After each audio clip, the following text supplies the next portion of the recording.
Welcome back. It's good to have you with us. Now it's strike season, and that's at least if one looks at increasing labor disputes taking place, so center stage across the country. Just more recently, the Municipal Workers Union and the Association of Mineworkers and Construction Union have threatened to take to the streets to look at the gravity of the situation. Let's be joined now by labor analyst Dr Rendani Ralinala. A very good morning to you, Doc. Thank you so much for joining us. Morning, Ayanda. Briefly, what do we mean by strike season? Strike season is the period in which the negotiations are almost deadlocking between the employers and the employees. And these are negotiations over pay rise. They differ in terms of the rate to be paid, which is normally based on the CPIX index. And of course, the employers' normalist proposition is based on the CPIX index. But of course, the labor's proposition is based on the interest of the workers, which is not normally aligned. So now you then find that these negotiations normally begins from March.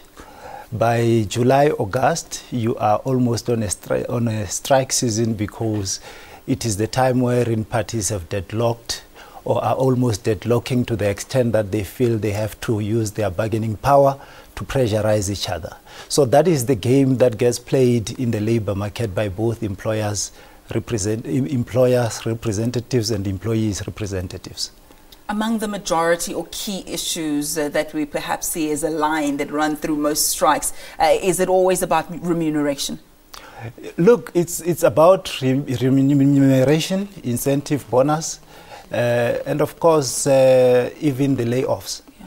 Because you then find that at some point companies are forced to scale down the number of the employees on the basis of economic factors.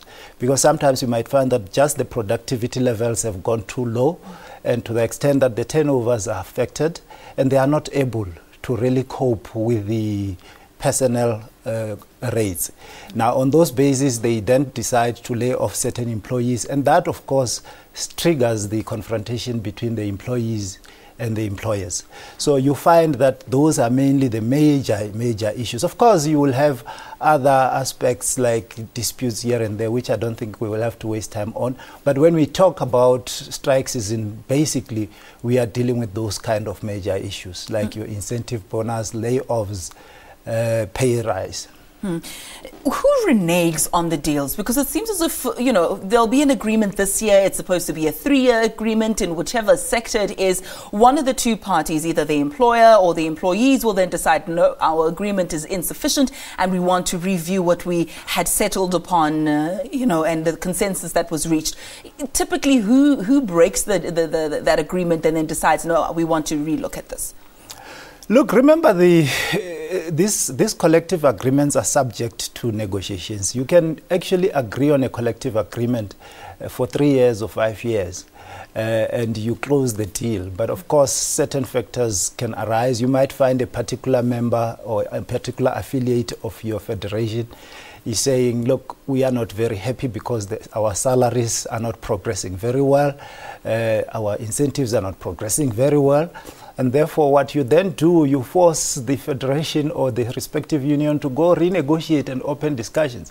Then the employer will say, but guys, I mean, come on, you were with us here, we agreed, we sealed and so on.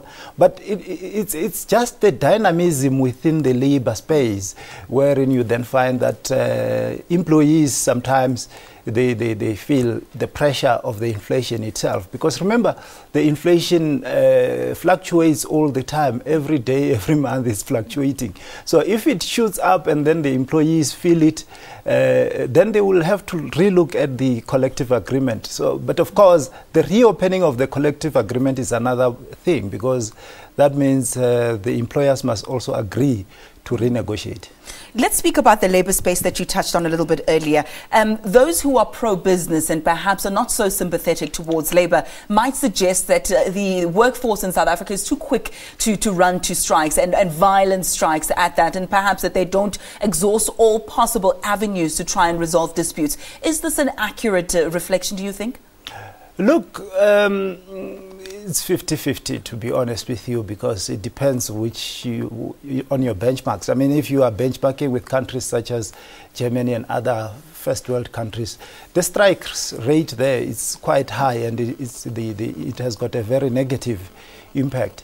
Here, yes, the issue here is that you do have the labor dispensation that provides striking as a way to bargain for your own interests as employees.